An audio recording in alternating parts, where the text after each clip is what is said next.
Good morning, YouTube.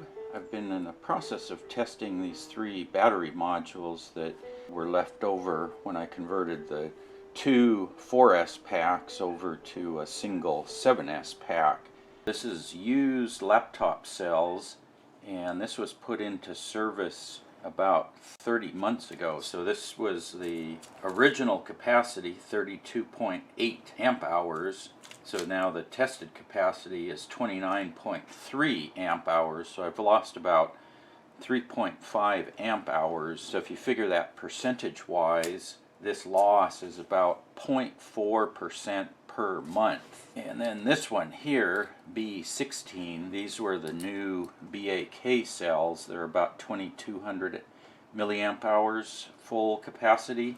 And this one, when it was new, tested out at 35078 milliamp hours, so about 35 amp hours.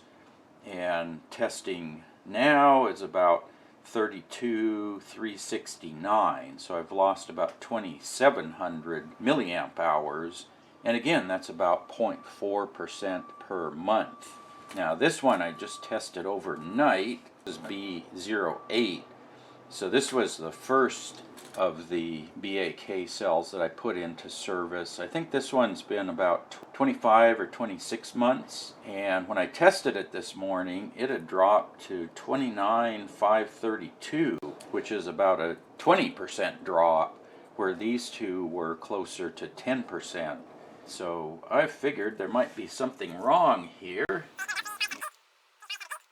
I'll skip this one. You can see they're all measuring the same, except for this guy, 3815, and I poked around a little bit. I found my fuse wire broke off of the copper bus bar here. So I've got to solder that wire back on. So let's see, I'm at 375, and that cell there is about 3.8. So I need to charge this a little bit more. I'm still using my iCharger 1010. I just want to see what it shows for voltage now. There we go. So I need to go a little bit above that. I got to put about 50 millivolts into the other 9 pair of cells. So yeah, I just want to bring this up to that 3.8, and then I'll go and resolder that fuse wire and then recharge this back to 4 volts today, and then run my capacity test overnight.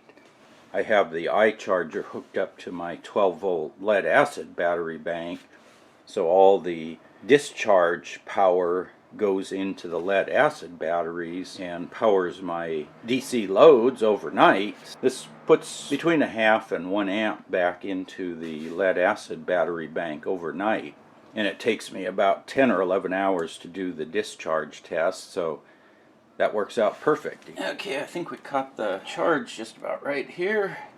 So here's one of the regular cells, 814, I got 815, 814, and then this one is 816. So I'm within 1 or 2 millivolts here, so I think I'll take this in, heat up the soldering iron, and see if we can fix that fuse there. Okay, YouTube. Got a good test on this last battery module, 33,913 milliamp hours. Yeah, fixing that one pair of cells with the broken fuse wire netted about 3,000 milliamp hours, which is roughly the capacity of one of those pair of cells. So let me show you the final results here. This one in the middle here is B16. It was installed in August of 2018, and it's lost 2,709 milliamp hours over 18 months and roughly 151 milliamp hours per month. Oh, my heater just kicked on. Let me turn that off here. Turn off the solar heat while we're doing the video. So let's see, yeah, lost 151 milliamp hours, or 0.43% per month. And then this one here that we just tested, yeah, that one went from 35 to essentially 34. So that one was running 26 months, lost 0.13% per month, or about 44 milliamp hours a month. And then this one here on the right was my used cell P04, and that one went into service September 2017, so it's been running 29 months, lost 3,500 milliamp hours, 0.37%, or 121 milliamp hours a month. So if I do the average, it's roughly 1/3% a month, or about 105 milliamp hours a month average. I probably broke that fuse wire there while I was disassembling the packs. The wire wasn't burned, and it looked like it broke off right at the solder connection, so I probably hit it with something, touched it with my finger. So I may actually go ahead and print some of the module covers that came with this 3D model that I use for the battery holders. What I might do for the 7S modules is like print 2 covers for either side and then just have a sheet of something in the middle. But yeah, I think these have held up pretty well. Yeah, if you figure roughly 1/3% a month, that's loss of roughly 4% a year. So I think these guys should last quite a while. This one seemed to have more of a percentage loss than even the used cell pack. And then this one, new cell wise, had the least amount of loss. So some of that's probably just the testing conditions. Maybe this one I didn't get it fully charged before I tested it. These 3 packs are in pretty good condition. So what I'm doing now is I'm in the process of testing some more cells. Once I finish this group of cells, I'll have 100 cells here, and I've got another 540 to test.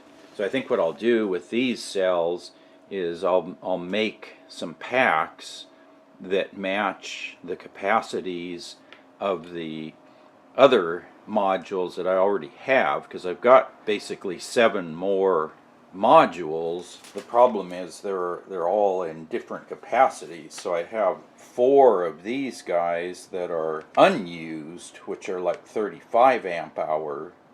So I'll build up 3 more new modules that are about 35 amp hour that I can put with the 4 that I have to make a 7S pack.